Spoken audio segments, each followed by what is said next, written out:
Star Trek, one of the longest-running and most beloved science fiction television series, has captivated audiences for generations. Even while Star Trek is mostly associated with high-concept science fiction, the show also has some incredible and badass spacecraft.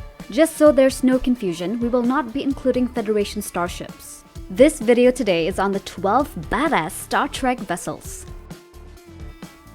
Our first entry, Romulan Bird-of-Prey. The ship was estimated to be between 131 to 192 meters long, and it was named after the striking pattern of bird feathers painted on the ship's ventral hull. Was a cloaking device-equipped spacecraft that was discovered destroying Federation outposts on the neutral zone boundary. This ship was ideal for surprise strikes. The Romulan Bird-of-Prey was equipped with ordinary disruptors, but the plasma torpedo was its most powerful weapon. This weapon fired a ball of plasma at its targets, destroying entire outposts with just a few blasts. The Romulan Bird-of-Prey had only one job: to destroy ships and bases, and it was terrifyingly effective at it. Early models lacked warp engines, but later versions did. Number 2, we have Species 8472 Bioship. The Bioship vessels used by Species 8472 were organic lifeforms, possessing a similar genetic structure to one another, and they were used during the invasion of Milky Way in 2373. They were genetically engineered by Species 8472 to be the perfect, non-sentient, combat and transport lifeforms, using their own perfect genetic coding as a guideline. This would also explain why Species 8472 and its vessels share several characteristics, including the biometric field, regenerative capabilities, general appearance, and skin tone. The bioships bear little resemblance to lesser lifeforms, with 3 tail fins for gliding across fluidic space at the vessel's rear end. Next, Galor-class warship. It measured 371.88 meters in length and was the representative vessel of the Cardassian fleet. It was also the most frequent design and the backbone of the fleet. The ship's forward disruptor array was incredibly potent, even though it did not have a significant number of weapons in comparison to something like a Galaxy class. A Galor was capable of inflicting enormous damage on enemies, and could withstand a great deal of damage for a ship of its size.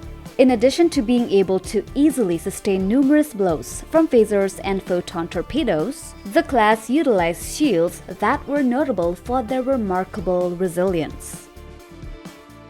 4. Jem'Hadar battlecruiser.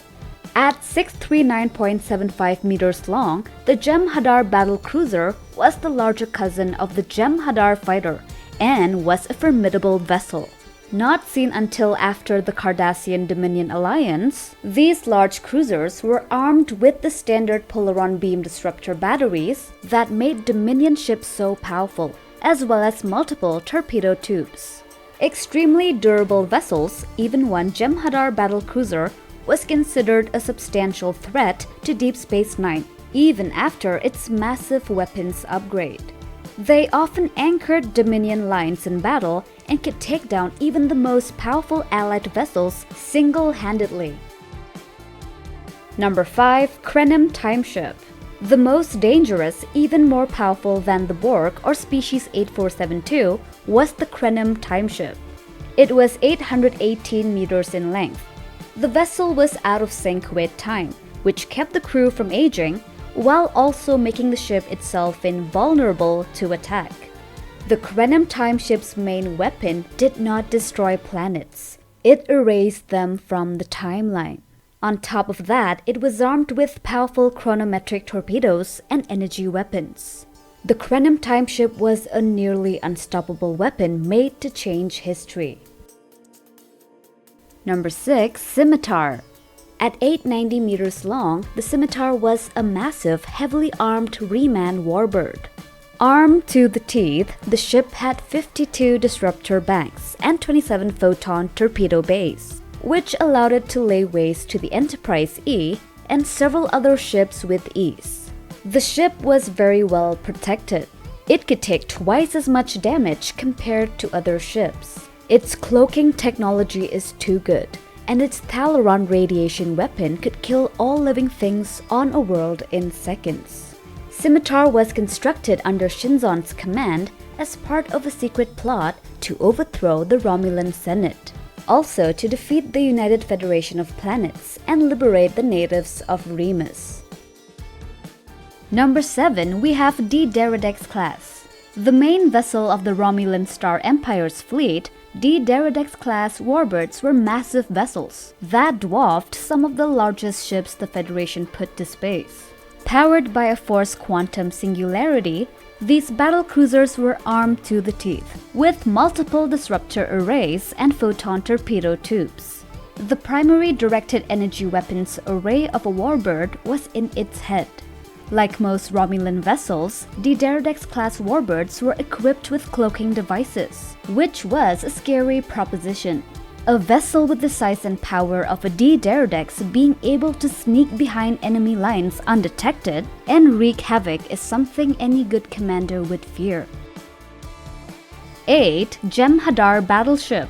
The Jem'Hadar battleship was the largest vessel in the Dominion fleet and the most feared, which is saying something considering just how powerful Jem'Hadar vessels are.